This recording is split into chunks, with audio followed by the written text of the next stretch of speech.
किसी ने ठीक ही कहा है कि जुबान बहुत सोच समझकर और बहुत नाप तोल कर खोलनी चाहिए। जितना ज़रूरी हो उतना ही बोलना चाहिए और जितना जो है हो सके उतना सोच समझकर बोलना चाहिए, क्योंकि एक बार अगर तीर कमान से निकल गया तो उसके बाद फिर वापस लौट कर नहीं आने वाला है। और उसके बाद फिर क्या होगा, क्या एक्शन रिएक्शन होगा, उसका भी परिणाम आपको भुगतना पड़ेगा। यही हुआ राहुल गांधी के साथ और यही हो रहा है अब केजरीवाल के साथ। राहुल गांधी को सूरत कोर्ट के मामले में आप देख रहे हैं, मानहानि के मामले में सूरत कोर्ट में उनके साथ क्या हो रहा है और वो अभी उस मुसीबत में फंसे हुए हैं। लेकिन अब केजरीवाल भी अपने एक बयान की वजह से मुसीबत में फंस गए हैं और साथ ही साथ अब राहुल गांधी भी उस मुसीबत में एक बार फिर से फंस गए हैं। अगर केजरीवाल की बात करें तो केजरीवाल जो है अक्सर मोदी सरकार पर हमलावर रहते हैं। वो अडानी को लेकर उन्हें अक्सर घेरते रहते हैं, उन्हें निशाने पर लेते रहते हैं। आपको एक बयान याद दिला देते हैं केजरीवाल का, जिसमें केजरीवाल ने कहा था कि अडानी सिर्फ मैनेजर है,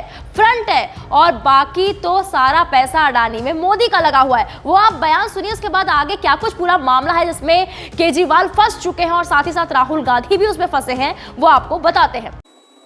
मैंने कहा फिर मामला क्या है? तो कहता है जी अडानी तो केवल फ्रंट है, अडानी में सारा पैसा मोदी का लगा हुआ है। मैंने कहा ये कैसे हो सकता है? ये नहीं हो सकता।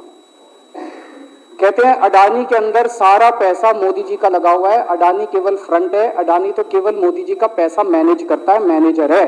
तो अब आपको बता देते हैं कि केजरीवाल और राहुल गांधी किन मुसीबतों में फंस गए हैं। दरअसल कांग्रेस नेता राहुल गांधी और दिल्ली के मुख्यमंत्री अरविंद केजरीवाल के खिलाफ दिल्ली हाईकोर्ट में एक जनहित याचिका दाखिल की गई है। इस याचिका में आरोप लगाया गया है कि नेताओं ने केंद्र सरकार की ओर से 5 से 10 उद्योगपतियों के 8 लाख करोड़ रुपए के कर्ज माफ करने के संबंध में झूठे और भ्रामक बयान दिए। याचिका में 2 मीडिया संगठनों के इलेक्ट्रॉनिक मीडिया प्लेटफॉर्मों से इनके झूठे और भ्रामक बयानों को हटाने का निर्देश दिया गया है। याचिका में केंद्रीय जांच ब्यूरो यानी कि सेंट्रल ब्यूरो ऑफ इन्वेस्टिगेशन यानी कि सीबीआई से शिकायत दर्ज करने और मामले की छानबीन करने के लिए निर्देश देने की मांग की गई है। याचिका में उन भ्रामक और झूठे बयानों के लिए दोनों नेताओं पर मुकदमा चलाने का निर्देश देने की मांग की गई है, जो भारत की छवि और विश्वसनीयता को नुकसान पहुंचाने के इरादे से दिए गए थे। यह याचिका सुरजीत सिंह यादव ने अधिवक्ता प्रतिभा सिन्हा के जरिए डाली है। याचिका में कहा गया है कि भ्रामक और झूठी खबरों ने केंद्र सरकार की विश्वसनीयता और छवि को नुकसान पहुंचाया है। याचिकाकर्ता ने कहा है कि इन राजनेताओं के कथित भ्रामक बयानों और झूठी खबरों ने जानबूझकर याचिकाकर्ता समेत आम लोगों के मन में केंद्र सरकार की छवि को चोट पहुंचाने का काम किया है। बता दें कि ये याचिका ऐसे वक्त में डाली गई है जब राहुल गांधी पहले से ही मोदी सरनेम वाले मामले में मुश्किलों का सामना कर रहे हैं। बीते 23 मार्च को सूरत की सेशन कोर्ट ने राहुल गांधी को धारा 500 के तहत इस केस में 2 साल की सजा सुनाई थी। उसके बाद कांग्रेस नेता ने अदालत से सजा पर रोक लगाए जाने की गुहार लगाई, लेकिन कोर्ट ने राहत देने से इनकार कर दिया।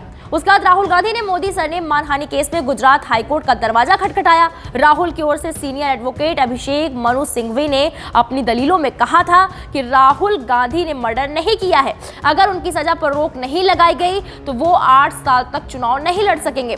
सिंघवी का कहना था कि सियासत में 1 हफ्ते का वक्त भी काफी लंबा माना जाता है। राहुल ने कोई गंभीर अपराध नहीं किया है, राहुल ने किसी का मर्डर नहीं किया है। मोदी सरनेम तो कई जातियों और समुदायों में देखा जाता है। ऐसे में शिकायतकर्ता ने कैसे मान लिया कि राहुल ने उनके बारे में ही बात की है। मोदी सरनेम के मानहानि मामले में राहुल गांधी तो फंसे ही हुए हैं, साथ ही साथ वो एक और मामले में फंस गए हैं जिसमें केजरीवाल भी उनके साथ फंस गए हैं। तो अब इस पूरे मामले को लेकर आपकी क्या राय है, हमें कमेंट बॉक्स में जाएं और जरूर बताएं। वीके न्यूज, राष्ट्र के नाम।